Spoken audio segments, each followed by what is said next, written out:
پکی توبہ کے 4 شرائط ہیں. پہلی شرط یہ ہے کہ بندہ ندامت آ جائے کہ یار میں نے اللہ کو کیوں ناراض کیا. دوسری توبہ کی کیا شرط ہے؟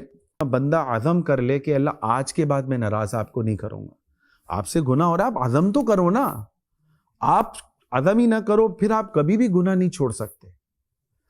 اور تیسری شرط ہے اس گناہ سے علیحدہ ہو جائے. چوتھی شرط وہ توبہ کی سب سے بڑی شرط ہے. وہ شرط یہ ہے کہ بھائی کسی کا مال چرایا ہونا اس مال کو واپس کرو.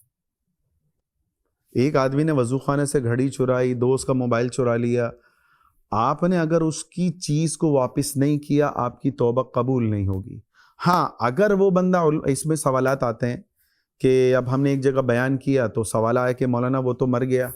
تو دیکھا مولانا میں اس کو جانتا ہی نہیں ہوں، بچپن میں ہم نے بڑے بیر چرائے، بڑی املیاں چرائیں، اب اس کے لیے کیا کرے؟ آپ اس کو ڈھونڈنے کی کرو، وہ نہیں ملتا، آپ اس کی نام پہ نا وہ پیسے صدقہ کر دو، اس کے لیے آپ درود شریف استغفار پڑھتے رہو.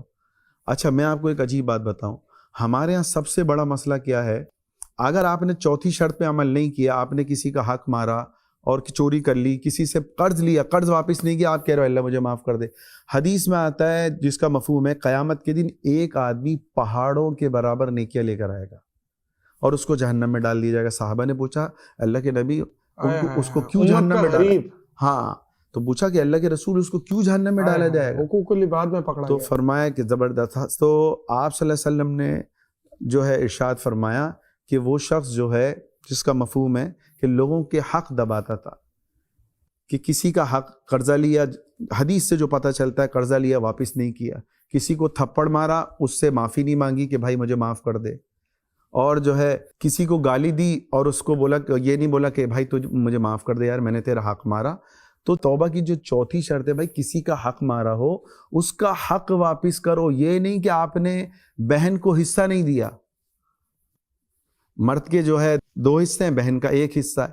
آپ نے وراثت دی نہیں. مولانا تاریخ مصر کے بارے میں آتا ہے نا کہ اپنے استاد مولانا جمشید صاحب کو انہوں نے شہد پیش کیا تو مولانا جمشید صاحب نے پوچھا کہ بھائی تو نے، بولا حضرت میں اپنے باغات سے لایا ہوں. تو مولانا جمشید صاحب نے پوچھا تو نے اپنی بہنوں کو حصہ دیا؟ یہ دیکھیں استاد سکھاتے ہیں. تو فرمایا کہ حضرت دیا میں نے اپنی بہنوں کو، جتنی زمینیں تھیں وہ تو بہت بڑے زمیندار تھے. تو ہمارا کیا ہے بہن کا حصہ دینا نہیں ہے.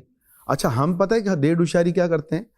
علماء نے لکھا ہے حدیث میں ہو گیا بہن کا 1 حصہ مرد اور جو ہے مرد کے 2 حصے ہیں. ہم کیا کہتے ہیں بہن کو؟ کہتے ہیں بھائی تو میری بہن ہے کہ تو تیری طرف سے تو مسئلہ نہیں ہے. وہ کہتی ہاں بھائی کوئی مسئلہ نہیں. ہمارے بڑے کہتے ہیں کہ بھائی بہن کے 2 کروڑ بنتے ہیں. جیسے میرے سگے ماموں ہیں، یہ 3 کروڑ جو ہے نا میرے ماموں کے بیٹوں نے دونوں اپنی بہنوں کو دی ہے.